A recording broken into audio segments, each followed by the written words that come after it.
కొత్త సీసాలో పాత సారా. మా మనోభావాలు ఏం కావాలి, మా ఆత్మ అభిమానం ఏం కావాలి, మా ఆత్మ గౌరవం ఏం కావాలి? అవకాశవాద ఆధిపత్యంలో కాంగ్రెస్ కార్యకర్తలను పనిచేయాలి. ఇందుకైనా పార్టీ నమ్ముకొని మేము దశాబ్దాల తరబడి వెళ్ళి పోరాటం చేస్తున్నాం.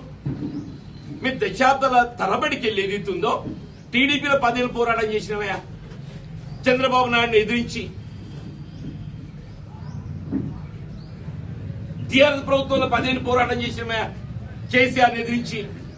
ఇవాళ మన ప్రభుత్వం వచ్చింది, కాంగ్రెస్ ప్రభుత్వం వచ్చి సంబరపడదామని చెప్పారంటే ఈడ మళ్ళీ వలసవాదిని అవకాశం తీసుకొని మాన్యతను వృత్తి ఆయన ఆధిపత్యం పనిచేయాలని చెప్పండి. మా మనోభావాలు ఏం కావాలి, మా ఆత్మ అభిమానం ఏం కావాలి, మా ఆత్మ గౌరవం ఏం కావాలి? కొత్త సీసాలో పాత సారా. 5 ఏళ్ళు అట్లా దోపిడీకి గురైంది. 5 ఏళ్ళు ఇదే ఎమ్మెల్యే గారు, 5 ఏళ్ళు ఇదే ఎమ్మెల్యే గారు అట్లా దోపిడీకి గురైంది. 16 మంది కమిషన్లు బదిలీ అయ్యిండ్రు, 8 మంది ఉద్యోగస్తులు జైలు పాలైండ్రు. మా మిత్రుడు ఏమన్నా చొక్కారావు గారి పేరు చెప్తారండి, నాకు తెలుసా. నేను అదే చొక్కారావు గారి ఆధ్వర్యంలో కాంగ్రెస్ పార్టీ చేరినాయా 84 డిసెంబర్లో. సరే, ఇంతవరకు కొనసాగు. ఈయన మధ్యలో 20 ఏళ్ళు ఎక్కడ వలస పోయొచ్చిండే? అంటే కాంగ్రెస్ కుటుంబం ఉంటుందనే మరి నడుమ 20 ఏళ్ళు ఎక్కడ బతకవేను,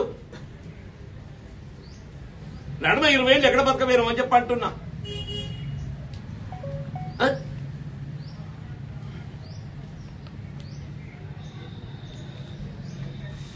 ఎందుకు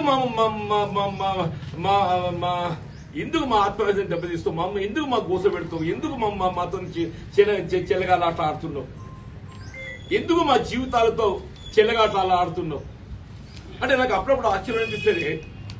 రాజ్యాంగంలో 10th షెడ్యూల్ ఉంది, అది పార్టీ పీరియడ్కి సంబంధించినటువంటి ఒక షెడ్యూల్ అందులో పేర్కొనబడింది.